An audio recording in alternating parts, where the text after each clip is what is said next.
pleasure to bring on our longtime friend at King 5 Sports, former Seattle University soccer coach and longtime Sounders television and radio analyst, Pete Fewing. I don't know what kind of monkey games you guys are playing over here. This guy's like a little kid. He comes in here with a big smile on his face.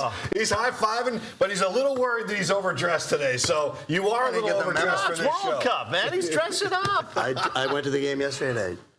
T-shirt on and just khaki pants. And yeah, you look good. You look good, buddy. You look good. This whole thing, I only wear this when I don't care how I look. Yeah, you look good, dude. It covers up a lot when you put on a suit jacket. Trust me. It does, yeah. All right, Pete. Let's start with the World Cup. One match has already been played in Seattle. How big is this? You being such a long-time soccer guy to have the World Cup in your town. Surreal is the word that keeps coming to everybody's mind. In 2009, when the Sounders started, we all, as former players, said, "Let's all buy tickets, right? Let's get behind the team and let's see what we can do." And everybody, all the guys who played for Seattle Sounders, FC Seattle from the early days said, "Let's get behind the Sounders." And then to see it like this is 100 times more exciting. And just walking around, I got to the stadium yesterday at 9:45, and I sat with Tommy Jenkins, former Sounder, and Cage. His son played for us at Seattle U, and it's just awesome. And the energy in the stadium, and the joy in the stadium. There's no, I'm going to smash a beer bottle off your head because you're for Egypt and I'm for Belgium. Right. You mentioned the joy and the energy. I just want to touch on that. I mean, for people watching, maybe you're not even a fan of soccer, I would encourage the next game day, the next match day, just to, even if you don't have tickets, just to be around the city.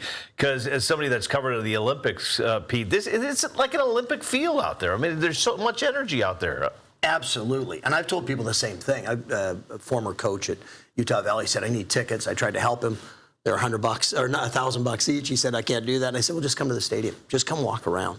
And I'm going to the U.S. game, which is... What kind of pull do you have in this town, man? I got friends. He's got a lot of I got pull. friends. I got some friends. Yeah. Dean of the Business School, Seattle U. You want to go? I'm like, yeah, I want to go. And then I'm going to go to round of 32 and 16 with each of my sons. That's awesome. Yeah, but the energy is just really fun, and they get the International Media Center. I don't know if you guys have been up there, but, looking over the stadium, and it's really fun. It's exciting, and the city's doing pretty good. I love seeing all the police officers. '94, I went to the World Cup.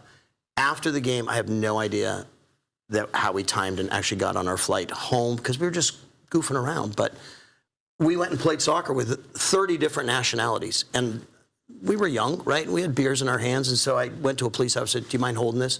And then everybody else did, and there were police officers holding 2 beers in each hand, and then they had them like this while we were all playing. And the police officers are having a great time in the cities.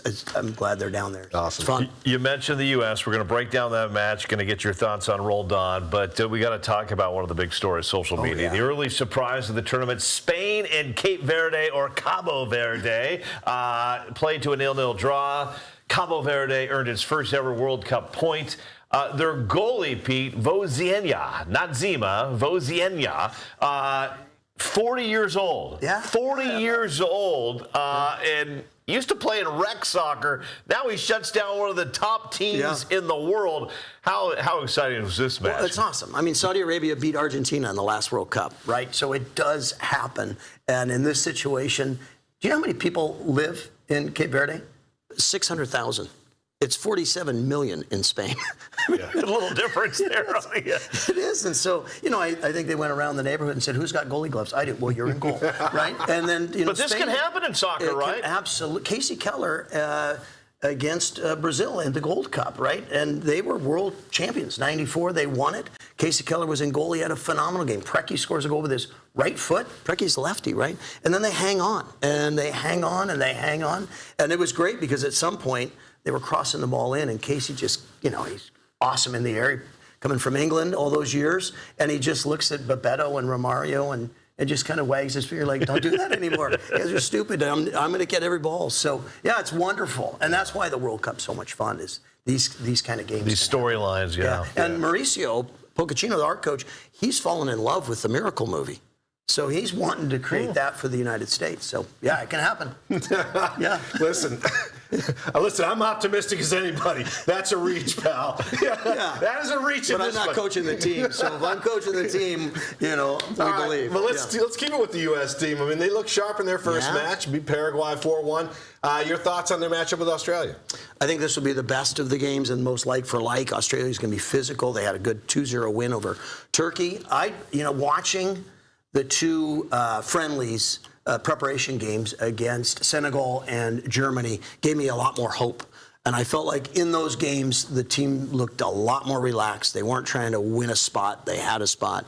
And we got two really good goals in the first 20 minutes against Senegal. Really good goals. Pulisic crossing to Dest, smashes it home. That goes in anywhere in this tournament. And then Pepe plays a great ball into Pulisic, one-touch pass, the goal, he scores. We gave up a couple of bad passes right before the half, and then to tie it 2-2. And so those kind of things concern me. And against Germany, we gave up a foul early. They scored 2 minutes in on a great free kick, but we got to defend better. So I like us offensive. We've scored 8 goals in the last 3 games. The 2 friendlies come in preparation, and then the 4 goals here. So I like where we are. We just got to make sure we don't give the ball away. How loud is that place going to be if Roldan gets in there? Obviously, you coach little brother at Seattle U. You played at UW, and Christian, a former Husky as well. Yeah. Just how special of a player is he, first off? He's wonderful. I mean, he's the kind of guy that you want on this team. He's on the team for a variety of reasons. He's versatile. He could go play right back and handle that assignment, no problem. He could play 6 or 8 in the midfield.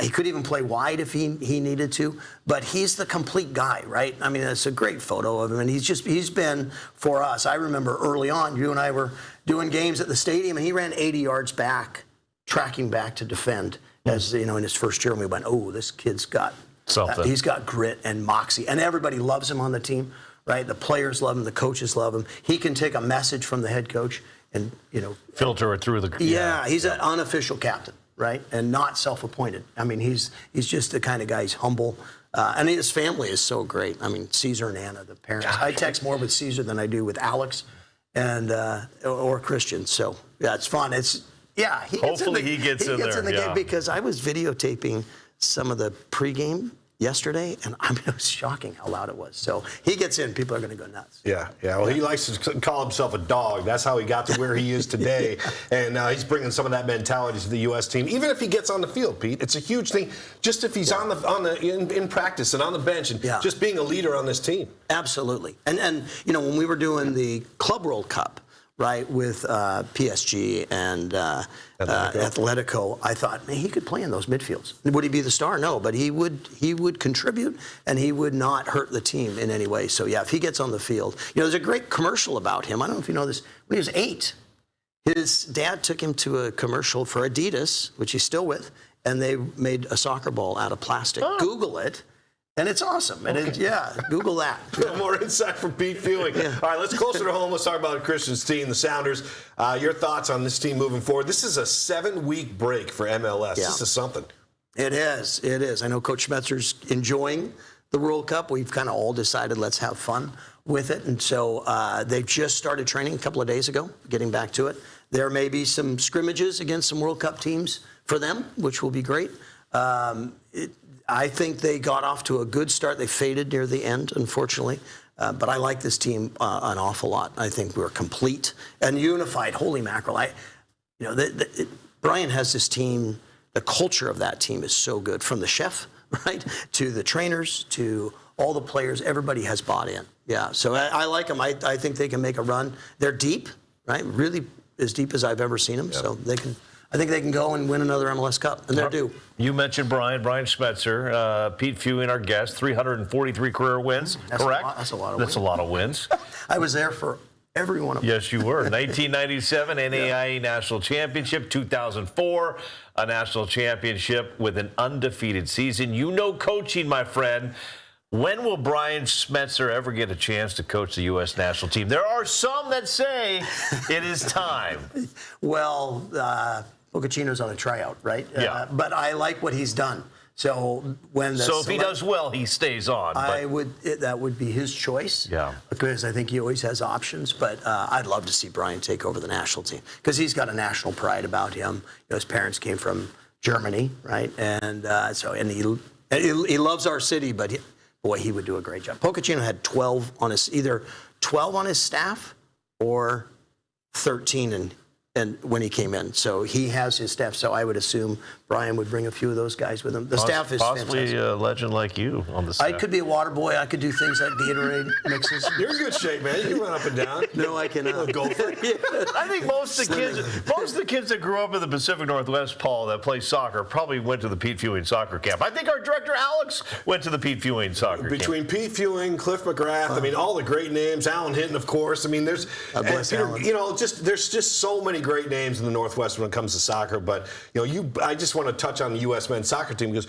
Chris brings it up with Schmetzer's chance. We always think as hometown guys, like, no, you know, Schmetzer would be a great coach for this team. But Pete, they've been rudderless for a long time. It feels like they have a head coach. They play a tournament. Then once they drop out, they change the coaches. And maybe finally they're going to have somebody that's going to steady the ship a bit. You would hope. This group of players, when the group that played in 22 that came into this group, now they're coming into their own. So that does make a difference. You know, Italy not qualifying for their third World Cup. That's crazy. Crazy. They have 3 World Cups, right? Yeah. So, I mean, they must be going nuts. But they've decided, hey, all the older guys are out and all the younger guys are in, and we're going to try to work these guys into the right form. And the U.S. has done a little bit of that. Klinsmann didn't have enough time to implement what he really wanted to do. But I would love to see Brian get that job. I think we go to dinner with our wives, and one time when we were a little bit younger, before 60, he said, I'm done at 62. And he's 63, and he's not done. He's not done. He's, water on the floor. Oh, That's all right. It's just Egan's, don't worry about it.